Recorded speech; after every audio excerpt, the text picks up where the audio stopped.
कछार पुलिस ने खुफिया सूचना के आधार पर गुमरा क्षेत्र से बड़े पैमाने पर 92 सिगरेट जब्त किया है।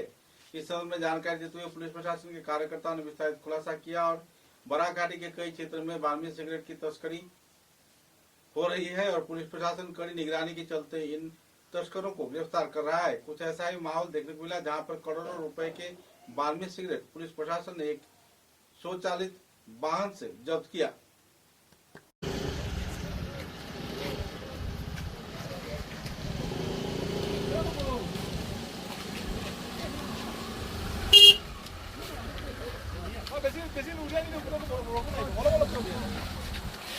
जा जा जा ओ ऑटो एक पीछे जाओ ना साइड लग जाओ थोड़ा साइड लग जाओ जाम लगा ये लग ऑटो में जाओ आगे निकल आगे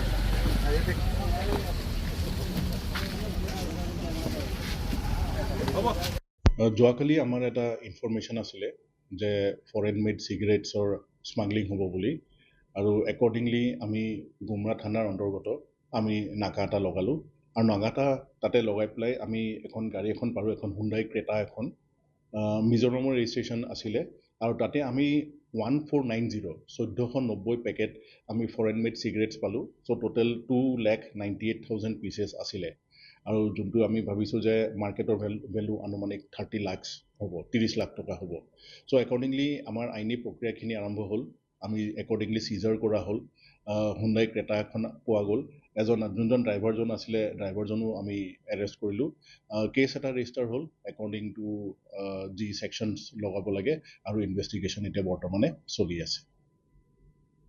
समाचारों के अंत में बराक वार्ता की सुर्खियां एक बार फिर।